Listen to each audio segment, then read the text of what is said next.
um, very short notice and the responsiveness. Beside me to my left is the Chief Medical Officer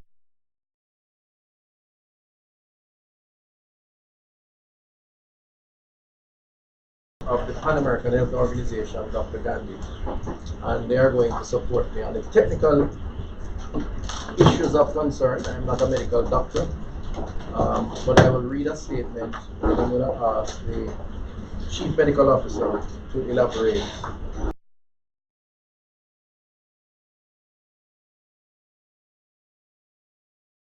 So this is an update on our efforts to control or certainly prevent coronavirus from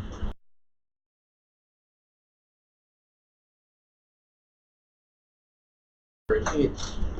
Uh, 116 persons arrived in Jamaica who had been in China 14 days prior to arrival here. One person had mild symptoms and was immediately isolated. That person's symptoms have since improved. Of the 115 remaining, 27 were not landed. So 27 were not landed. 78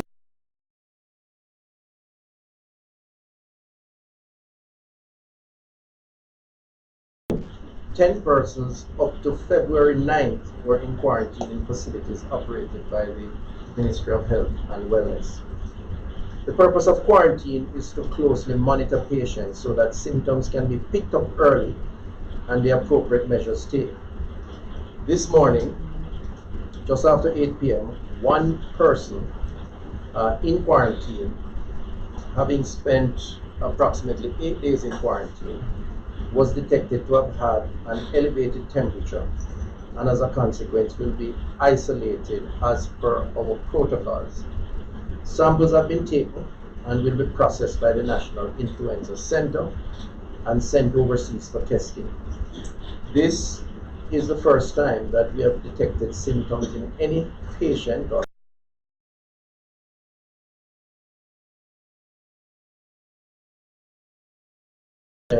or individual from quarantine to isolation. This represents the first time that we have moved someone from quarantine to isolation.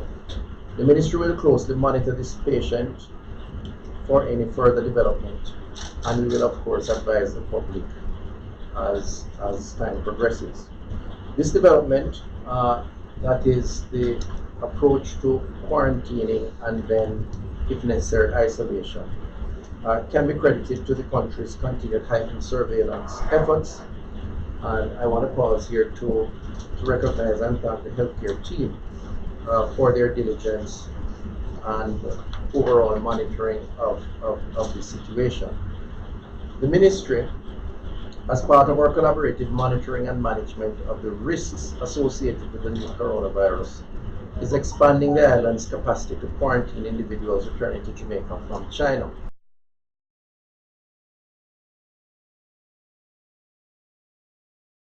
Part of these efforts. However, we do note the concerns of the residents over the designation of the hospital for this very important purpose, and will make ourselves available to answer any questions or otherwise address any lingering issues they may have. And I intend to meet with those residents within the next 24 hours. I'll be in touch with the Member of Parliament and I'll do some follow-up on that. Of note is that we're engaged in ongoing efforts with stakeholders to identify additional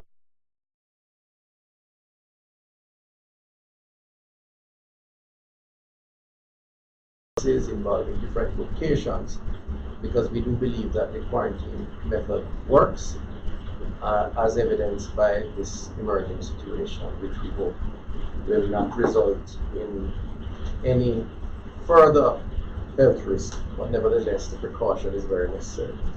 The ministry and our stakeholders urge the public for its continued cooperation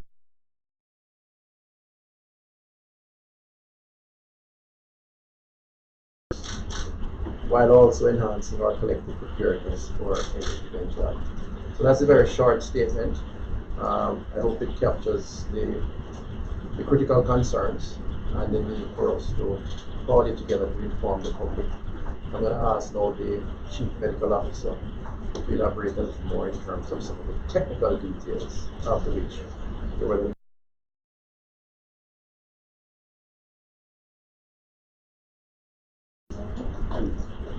I would just want to reinforce the fact that the purpose of quarantine is to separate persons who have no symptoms on the conditions that we can monitor what is happening to them. These persons may or may not have been exposed to the virus, but by virtue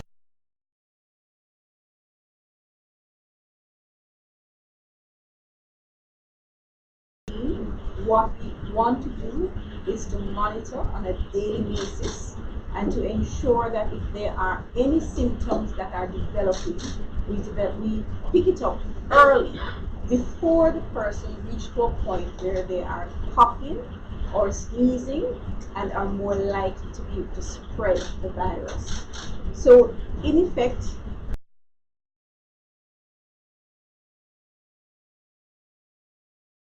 that we are monitoring, and as per our protocol, this person has been isolated. So on the isolation conditions now, if this person continues to develop symptoms, then this person would be separated from other persons who they could pass the virus onto, and they will be nursed in a controlled situation to prevent their spread either to other members of the public or to healthcare professionals. I want to just reinforce the value, as Minister has said, of the quarantine process. It's very important that you pick up these symptoms early so that we can isolate these patients. And it is very, very important that we have quarantine facilities so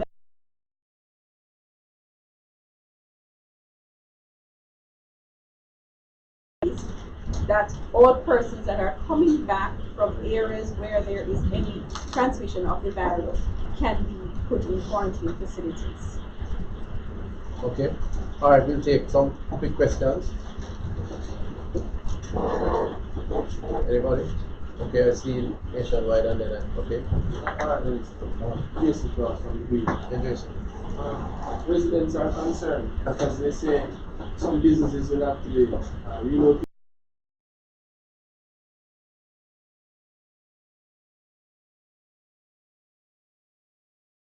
Relocated, you mean from the compound of St. Joseph's or in the vicinity? In the vicinity. I don't think so, but let me ask the CMO, Chief Medical Officer, to comment on the St. Joseph's location and the perceived risk, because I think that's important to address clinically. So the St. Joseph's Hospital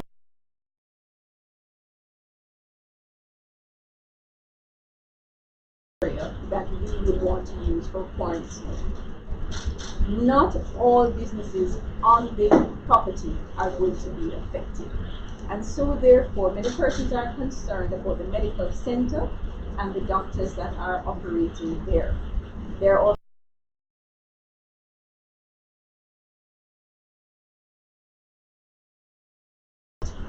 this is some distance away from where we are going to quarantine or where we intend to quarantine persons. So we don't believe that there is any risk that is posed to these persons at the medical center. The casualty department is actually on the same building adjoining the area, and therefore we are relocating the casualty department to the medical center. This will be able to facilitate persons who need to have emergencies, who need to come and see the doctor from 7 a.m. to 7.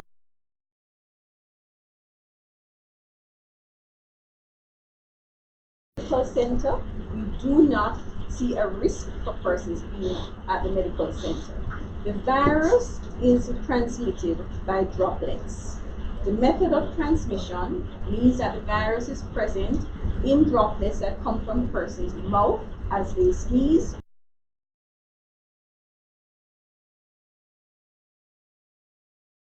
feet from where the person is. Okay? So therefore, there are several hundreds of feet between where the medical center is and where these persons would be quarantined. There are several hundreds of feet between where those persons are and where the roadway is. Several hundreds of feet between where those persons are and where other houses and business places are. We do not perceive a risk to the surrounding community. One final question. Are cancer patients located there? There are two possible areas where we can have persons affected with cancer that will access the St. Joseph's Hospital compound. One, there is a hospice that is located on the compound. That again is in a separate building from the area that we intend to quarantine persons. And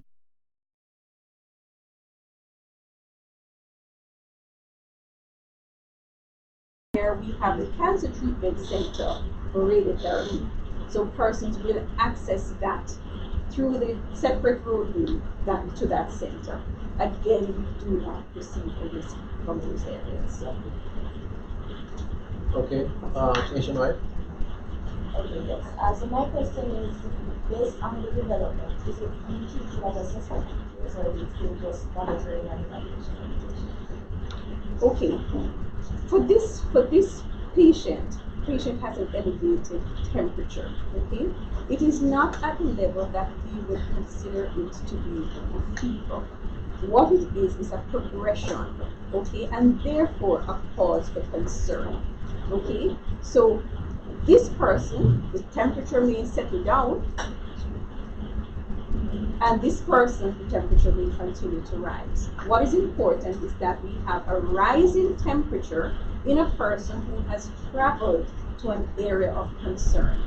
The particular person has come from an area of China where there has been an increase in the number of cases. I think it is about the third highest province in terms of the number of cases. And so therefore we are not taking any chances. We're not taking any chances. So what we have to do is to monitor the case very carefully. As I said, this is a progression of symptoms, and we can't say what's gonna happen thereafter. However, we are testing. The sample has been taken and it is going to be sent for testing. And then within another 2 or 3 days, we will get back that result and we can either clear the patient or we continue isolation. Oh, go ahead. Are you in a position to say how many persons are now in quarantine versus isolation? Okay, so Minister had mentioned it before. We have 10 persons that are being quarantined in a government facility, and we have 78 persons that are quarantined at home. I want to reassure everyone that the process of quarantining persons at home is not a simple one that we just send persons home. The homes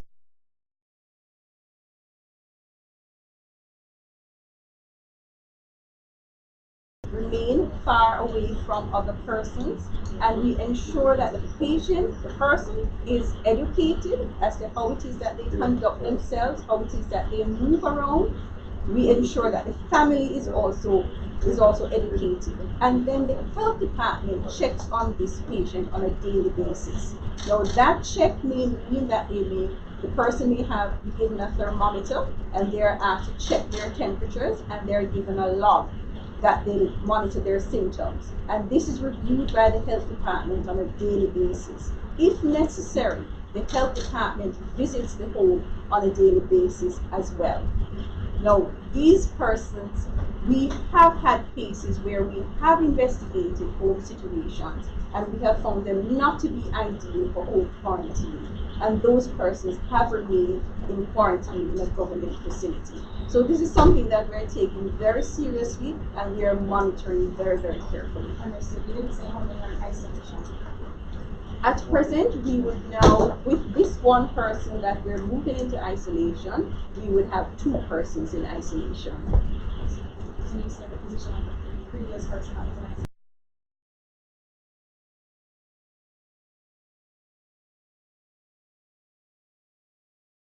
From an area of concern and they had any symptoms when they landed. We would have moved them into isolation. That is our protocol. And the symptoms, when we had put any symptoms, it's out of an abundance of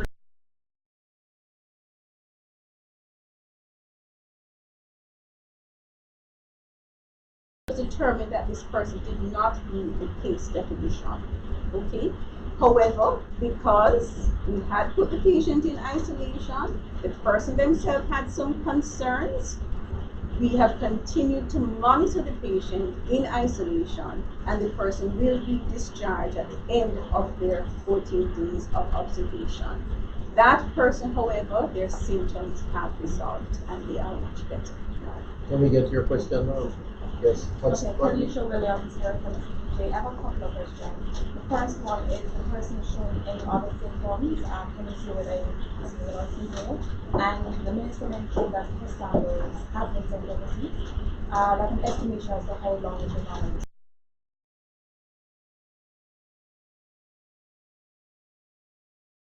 In Jamaica, we are developing our own capacity to test. Okay?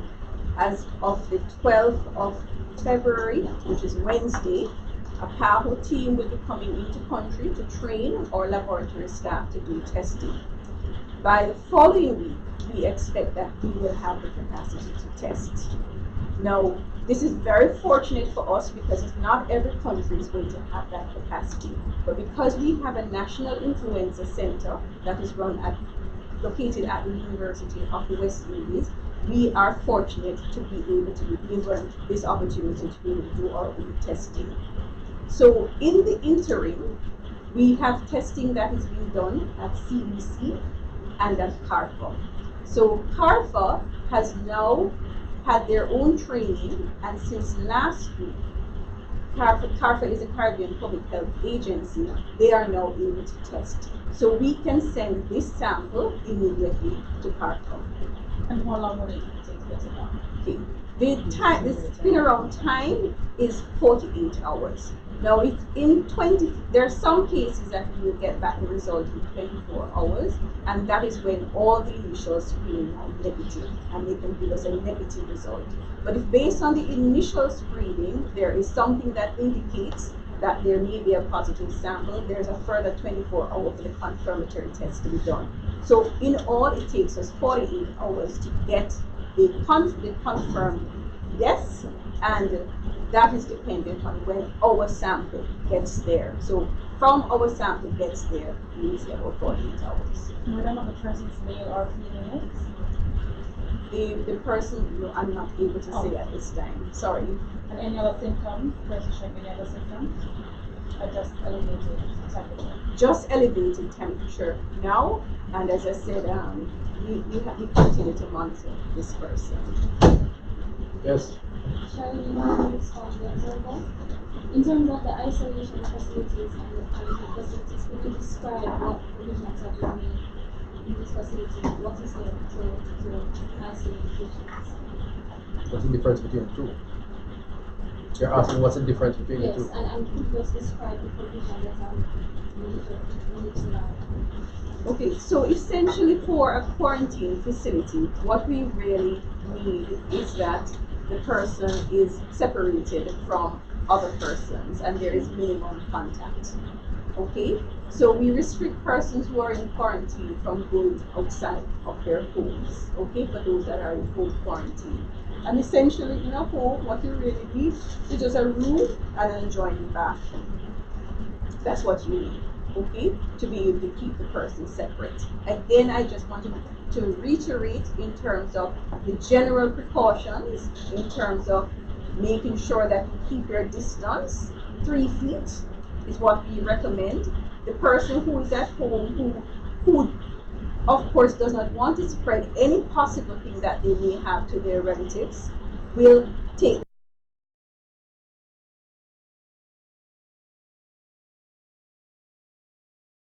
our friends, they will choose to wear a mask.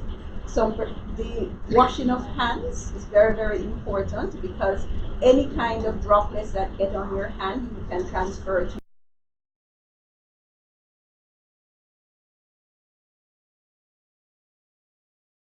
hands, making sure that you have that facility, and also the hand sanitization if you don't wash immediately. That is also recommended.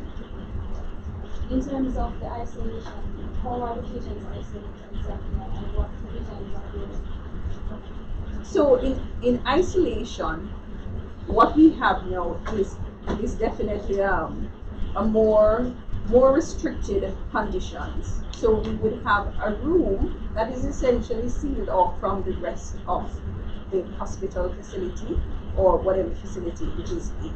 Okay, and the most important thing, so it is like the person is in an air bubble. Okay, and they're maintained in that area. Persons who would enter into that bubble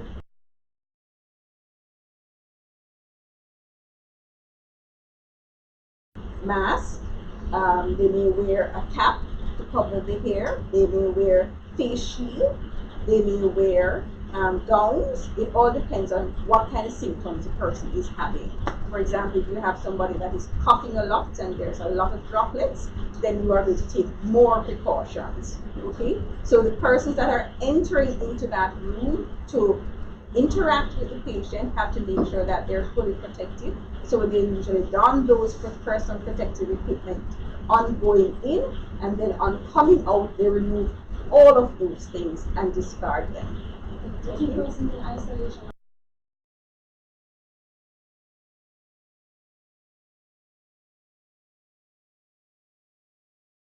Certain conditions under which we may isolate persons together.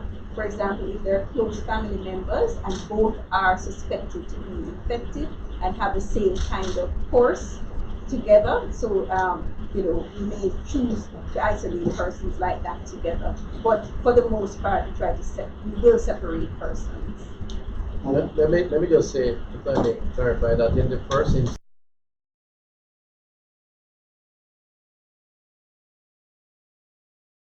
I think it was, that person had checked themselves in because they were concerned having returned and had shown some symptoms. And then the medical staff took the follow-up position, which led to the isolation. In this instance, this individual came in from China, was immediately quarantined, as we are now doing with all persons coming in. And this, by the way, is a Jamaican, okay? Because Jamaicans are entitled, I think that's important to note. Jamaicans are entitled to return to their country. And so this is a Jamaican person. They were, however, subjected to the quarantine protocol.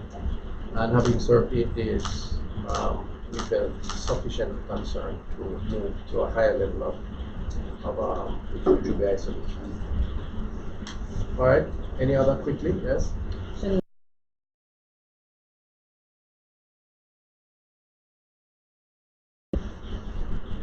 Yes, I understand that one facility has been identified. There's some work being done now on that facility. And more will be said on that soon enough. On the issue of quarantine facilities and the St. Joseph Hospital, I just want to make it clear that I do intend to have conversations with the citizens who are concerned. I do not want the impression to be given that we are not sensitive to those concerns. And I want to say that we are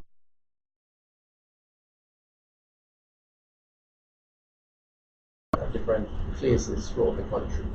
It's not very easy, but we are looking. And if the need arises or the occasion presents itself, then maybe some additional adjustments can be made.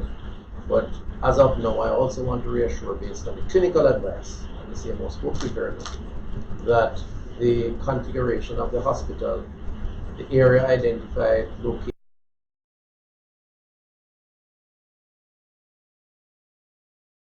not to pose a risk to any of the citizens. And I just want to reassure them of that. We would not do anything to compromise the health and wellness of any Jamaican citizen in the carrying out of our responsibilities. And I think that needs to be made very clear. Any other quickly? What are the training of the specific doctors and nurses who do have to tend to individuals in isolation or Maybe we'll do this one. So we're continuously training in terms of infection prevention and control. And every year the ministry rolls out a training program for infection prevention and control. Okay? Specifically to the novel coronavirus 2019. And I just want to remind everybody that we are in the flu season and the same precautions apply. Okay? And so the same risks apply. So we have conducted quite a bit of training since January for healthcare providers and for all practitioners, and also for persons at the point of entry. However, this does not stop here. We will continue to train persons, and in particular persons that are going to be manning the treatment sites, the quarantine sites. We are rolling out more training for those persons. But I also want to mention that within hospital themselves, they also have their own in-service training that continues. All right, I take two more questions and then we can follow up after. I know it's your prime time, news time, so This yes. person is being isolated at St. Joseph. No. Where? I just want to say presently that we have no persons at St. Joseph's Hospital. Okay? And St. Joseph's Hospital was really targeted as a quarantine facility. Okay? And that is for persons that are without symptoms. Oh yes, that's true. Okay? But that person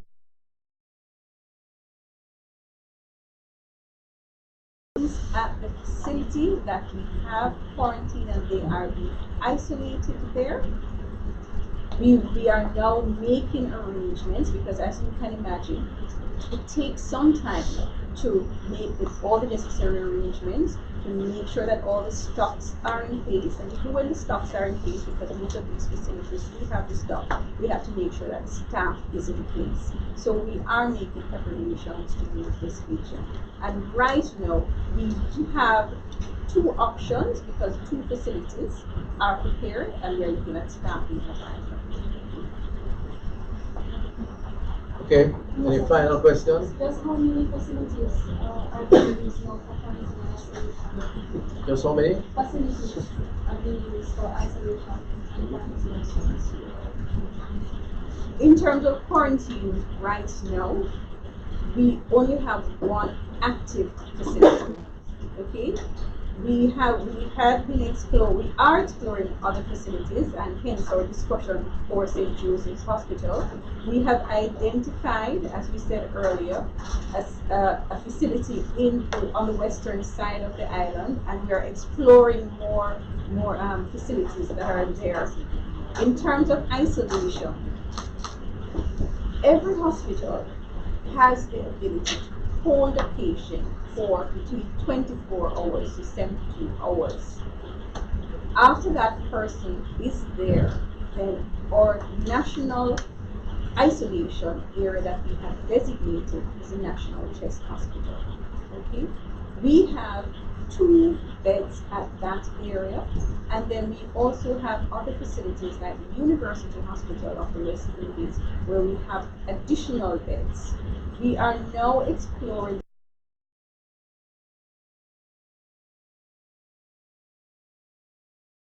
open wards, and so we have to look very carefully at these facilities to ensure that whichever area that we select, that it meets the requirements. So right now, as of now as we speak, we would have the National Chest that is ready, as well as the University Hospital, and we are exploring the others to see how quickly we can get those in place, just in case we may need them. Thank you. I'm going to ask Dr. Gandhi from PAHO, the country rep for PAHO, just to say a few words, and then I'll just wrap up.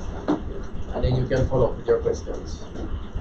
I would just like to commend the Ministry of Health and Wellness for the work they have done in the response so far in terms of preparing for the coronavirus. I think that this speaks to the effectiveness of quarantine, because remember, the quarantine are for perfectly healthy people as far as we know. It's just that they have a small risk, and therefore it's important to keep them separate and in quarantine for the 14 days. But the effectiveness of picking up any change in their condition and isolating them, that is what is needed to contain the virus globally. So I would just like to commend the Ministry of Health and Wellness for the early and effective action they have taken, and we in PAHO continues to support the Ministry of Health and Wellness. And in terms of training, in terms of the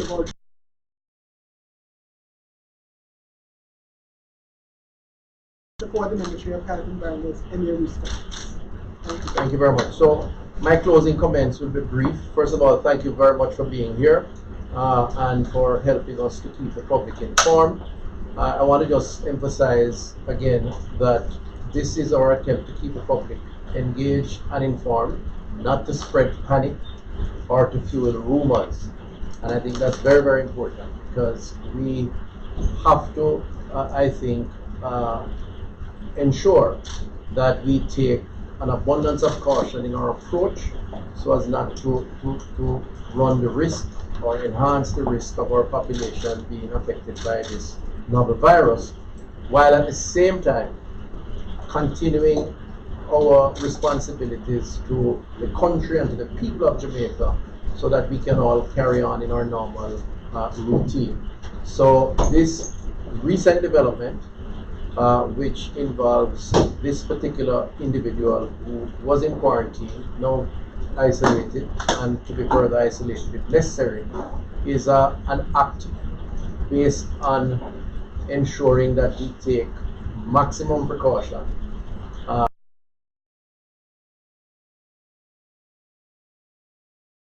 We want to keep the public informed, hence calling you to the table. So thank you very much. We appreciate the time, the effort, and the coverage.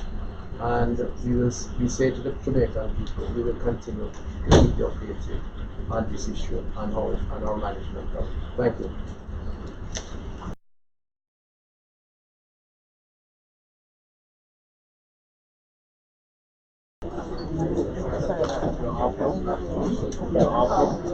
Still online? Somebody off.